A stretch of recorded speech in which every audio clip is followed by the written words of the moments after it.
Thank you, Sister Amanda. Next, the biggest the forum with largest number of people just now, the ballroom. Graceful Aging on the Path of Dhamma. We invite the chairperson, Brother Ananda Fong, to present the choral ceremony.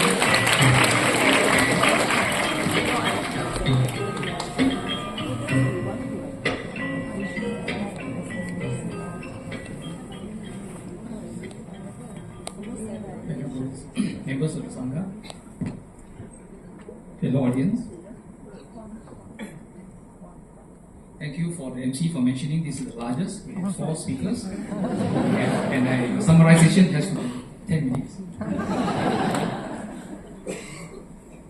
So we had these 4 speakers. Of course, Venerable Mahinda was on retreat. He kindly recorded a 15-minute video. Some quick summary. Now, Venerable Mahinda emphasized that we just need to understand what we just need to understand is that what we call good actions gives rise to peace and happiness, and bad and evil actions lead to suffering. Now, if you wish to have peace and happiness in our lives, prayer alone are not enough, which is a common go-to for most Buddhists. We must do something to overcome the root causes of suffering in our minds and to cultivate the causes of peace and happiness. Repeated actions become habits. The habits mold our character. This is where the cultivation of mindfulness comes into play. The systematic cultivation of mindfulness of body, feelings, mind, or the state of mind and the Dhamma are important. The Buddha showed us the way through the practice of Sila, Samadhi, and Panya. A good way to keep our mind alert and steadfast in the Dhamma is to develop a religious routine morning and night. This is just a quick summary. Moving on to the next sharing by Brother Benny. Aging is natural. Seems very commonsensical, but yet deep down we have an internal struggle. We don't want to accept it. But the Buddha keep on mentioning inescapable facts of life, that is aging. The Buddha did not treat aging as a problem to solve, but as a natural process to be met with wisdom, mindfulness, and compassion. So aging is not to be feared, but understood. So suffering does not come from aging, but from the clinging to youth and permanence. Now, Brother Benny mentioned the reflections in this sutta from Anguttara Nikaya, Book of 5, Sutta number 57. I am subject to aging, not exempt from aging. Now, not just about yourself, but the sutta actually continues and talks about others around you are also subject to aging and not exempt from aging. So we are all in the same, shall we say, in the same boat. So this reflection is not pessimistic. It cultivates acceptance, humility, and priority on matters. Now, the priority aspect is very important. It shapes our career, our course of life, and what we do to take care of ourselves and our families and the community. Brother Benny suggested that morning reflections. That every morning as I rise, I should remind myself, today I am fortunate to be alive, and so on. We have also recommended daily life practice, that I have a precious human life. I am responsible for my actions. Today, I will cultivate wholesome qualities, and so on. Mindful daily tasks, simple things. A lot of people think of cultivating meditations or mindfulness. You must go for meditation retreats. 5 days, not enough. 7 days, 10 days preferred. Better still, 1 month. But simple, basic mindfulness tasks.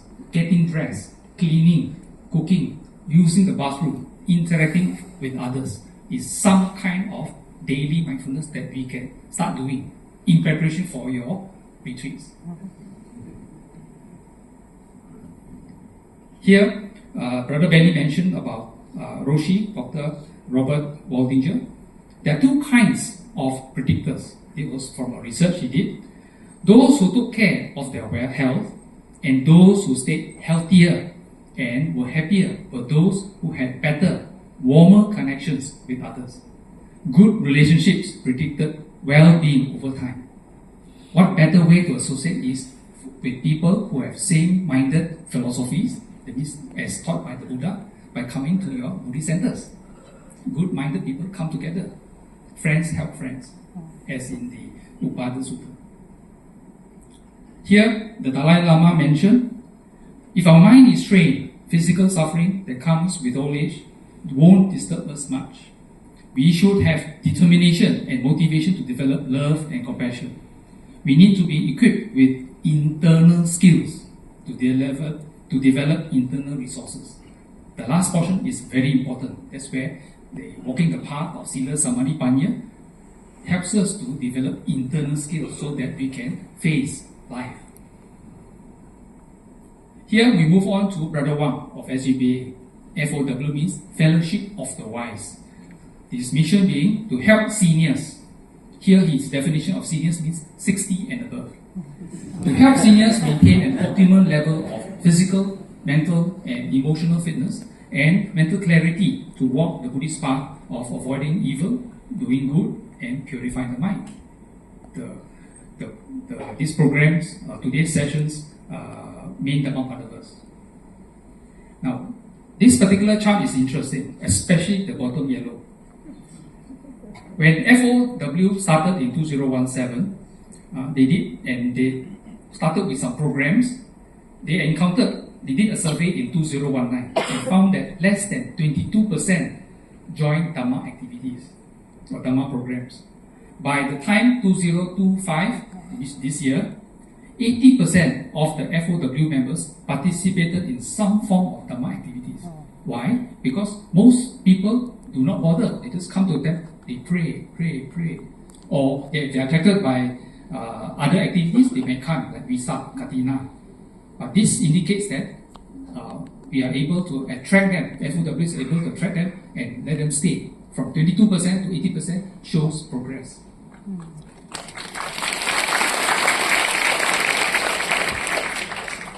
Aims of active aging approach, basically to optimize opportunities to live longer, purposeful and fulfilling lives, including spiritual aspects, independence and functional ability, lifelong learning, health and well-being.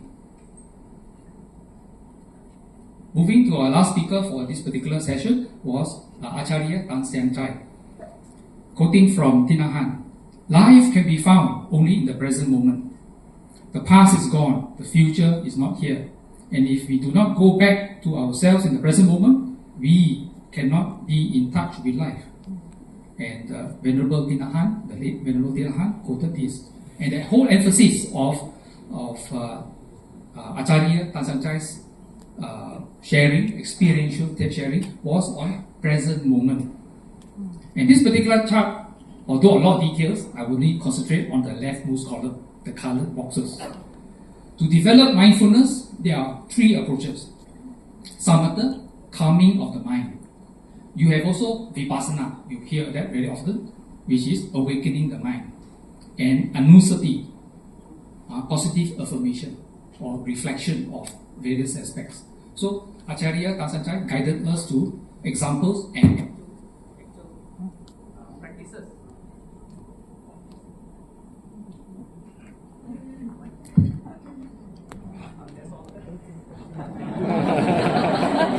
A fitting end to this sharing. Thank you.